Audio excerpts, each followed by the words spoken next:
before I come to Colonel Malhotra, sir, after I'll come to Lieutenant General Sushil Gupta, who's been the Colonel of the Regiment of Jammu and Kashmir Rifles. So de facto, having spent 40 years with the people from Jammu, we can call him a citizen of Jammu. So we'll have his view after Colonel Malhotra finishes his point. Colonel Malhotra, please.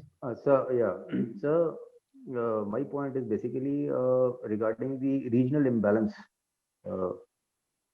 The regional imbalance which Jammu has been facing for decades.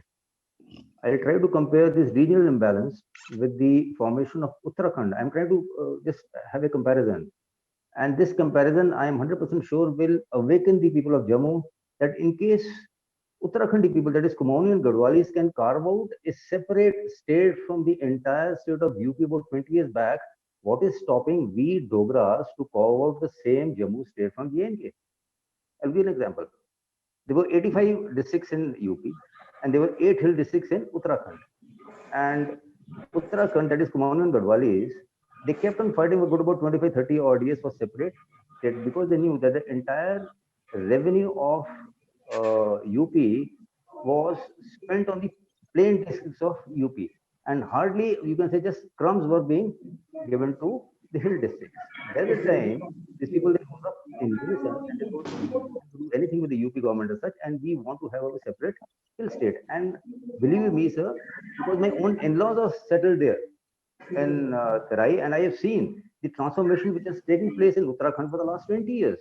I mean, I'll give an invitation in case you try to visit that place, starting from Muradabad. The border from Rampur is in UP. But the moment you go to Muradabad, Rampur, you will find all the roads, everything, electricity in shambles. But the moment you try to enter into Uttarakhand, you'll find a sea difference. You'll find a sea change. And the sea change has occurred only in the last 20 years. That is the point, that in case Gadwalis and Kumaonis, imagine a hilly people, they can carve out a separate state for themselves. Point taken, Colonel Malhotra. Your point taken that why can't you do that? What is can stopping do us? it? Point taken, Colonel Malhotra. If people from Uttarakhand can do it, or people from Himachal can do it, so can people from Jammu as well. Now let's listen to General Gupta, who was a de facto citizen, I'm calling him. Sir, what have your been impressions of all which has happened so far, sir?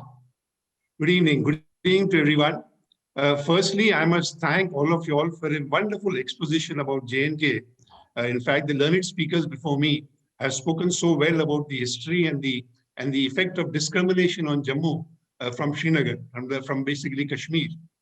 I can understand the angst of all the people of Jammu for so many years of discrimination with the government, with the people, the government acting totally in a partisan attitude towards the people of Kashmir.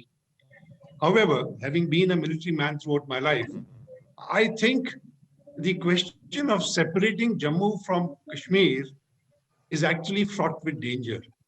One must understand that the partition of India took place on the lines of religion.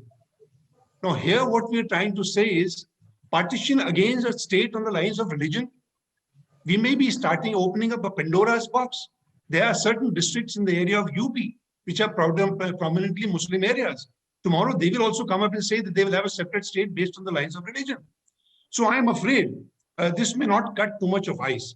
While there is no doubt that Jammu deserves to be a state, and it is very much possible for it economically, socially, and politically to be a viable state. But then from the strategic point of view, I think as of now, separating Jammu from Srinagar may not be the best of ideas in national integrity. That is all I have to say. Thank you very much, sir. We are enlightened by your views. Please like and subscribe.